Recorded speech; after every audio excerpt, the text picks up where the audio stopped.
Hi friends, ಇವತ್ತಿನ ತರಗತಿಯಲ್ಲಿ September 15ರ ಪ್ರಚಲಿತ ಘಟನೆಗಳ ಬಗ್ಗೆ ತಿಳಿದುಕೊಳ್ಳೋಣ. ಸೆಪ್ಟೆಂಬರ್ 15ರಂದು ಅಂತಾರಾಷ್ಟ್ರೀಯ ಪ್ರಜಾಪ್ರಭುತ್ವ ದಿನಾಚರಣೆಯನ್ನು ಆಚರಣೆ ಮಾಡ್ತಿದ್ದೀವಿ. ಅಂತಾರಾಷ್ಟ್ರೀಯ ಸಂಸದೀಯ ಒಕ್ಕೂಟವು 1997 ಸೆಪ್ಟೆಂಬರ್ 15ರಂದು ಪ್ರಜಾಪ್ರಭುತ್ವದ ಸಾರ್ವತ್ರಿಕ ಘೋಷಣೆಯನ್ನು ಅಂಗೀಕರಿಸಿತು. ಇದಕ್ಕಾಗಿ 2008ರಿಂದ ವಿಶ್ವಸಂಸ್ಥೆಯು ಈ ದಿನವನ್ನು ಅಂತಾರಾಷ್ಟ್ರೀಯ ಪ್ರಜಾಪ್ರಭುತ್ವ ದಿನವನ್ನಾಗಿ ಆಚರಣೆ ಮಾಡುತ್ತೆ.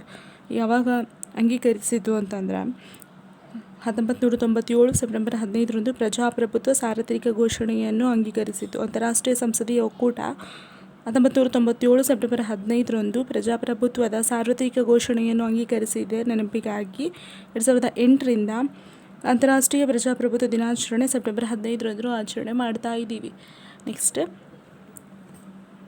IPU ಅಂದರೆ ಇಂಟರ್ ಪಾರ್ಲಿಮೆಂಟರಿ ಯೂನಿಯನ್. ಇದು ಸ್ಥಾಪನೆ ಆಗಿರೋದು 1889ರಲ್ಲಿ. ಕೇಂದ್ರ ಕಚೇರಿ ಇರೋದು ಜಿನೆವಾದಲ್ಲಿ ಕೇಂದ್ರ ಕಚೇರಿ ಇದೆ.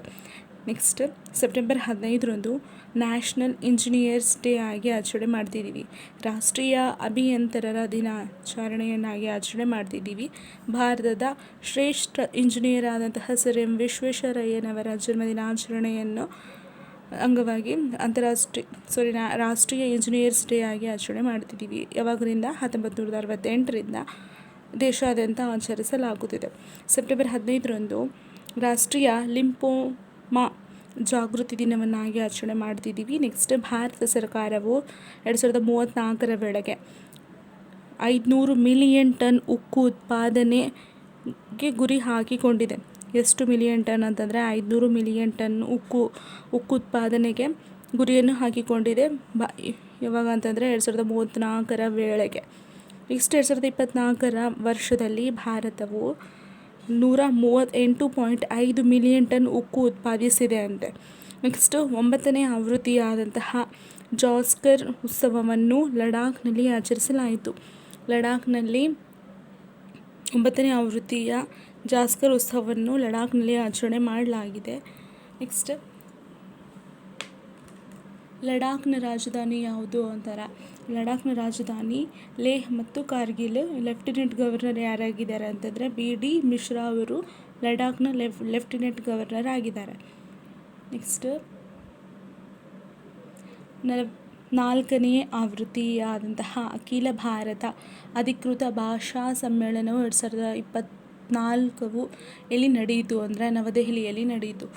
ಅಖಿಲ ಭಾರತ ಅಧಿಕೃತ ಭಾಷಾ ಸಮ್ಮೇಳನವು 2024ರಲ್ಲಿ ಎಲ್ಲಿ ನಡೆದಿದೆ ಅಂತಂದರೆ ನವದೆಹಲಿಯಲ್ಲಿ ನಡೆಯಿತು.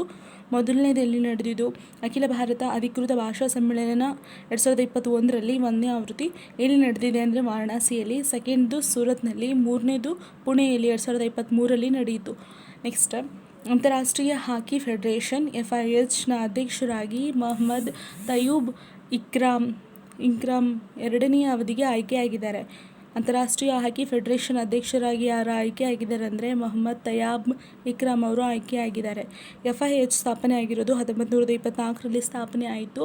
ಇದರ ಕೇಂದ್ರ ಕಚೇರಿ ಇರೋದು ಸ್ವಿಟ್ಜರ್ಲ್ಯಾಂಡ್ನ ಲಾಸನಿಯಲ್ಲಿ ಇದರ ಕೇಂದ್ರ ಕಚೇರಿ ಇದೆ. ನೆಕ್ಸ್ಟ್ ದೇಶದ ಪ್ರಮುಖ ಕಮ್ಯುನಿಸ್ಟ್ ನೇತಾರ ಮತ್ತು communist party of India Marxist ಪಕ್ಷದ ನಾಯಕರಾದಂತಹ ಸೀತಾರಾಮ್ ಯೆಚೂರಿ ನಿಧನರಾದರು.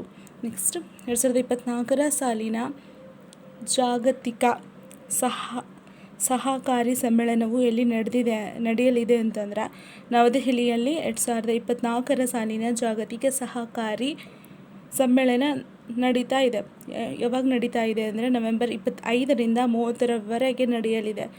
ICA ಅಂದರೆ ಇಂಟರ್ನ್ಯಾಷನಲ್ ಕಾರ್ಪೊರೇಟಿವ್ ಅಲೈನ್ಸ್ ಆಗಿದೆ. ಸ್ಥಾಪನೆ ಆಗಿರೋದು 1895ರಲ್ಲಿ ಸ್ಥಾಪನೆ ಆಯಿತು. ಕೇಂದ್ರ ಕಚೇರಿ ಇರೋದು ಬೆಲ್ಜಿಯಂನ ಬ್ರಸೆಲ್ಸ್ನಲ್ಲಿ ಕೇಂದ್ರ ಕಚೇರಿ ಇದೆ. ಇದು ಸೆಪ್ಟೆಂಬರ್ 15ರ ಪ್ರಚಲಿತ ಘಟನೆಗಳು. Thanks for watching guys.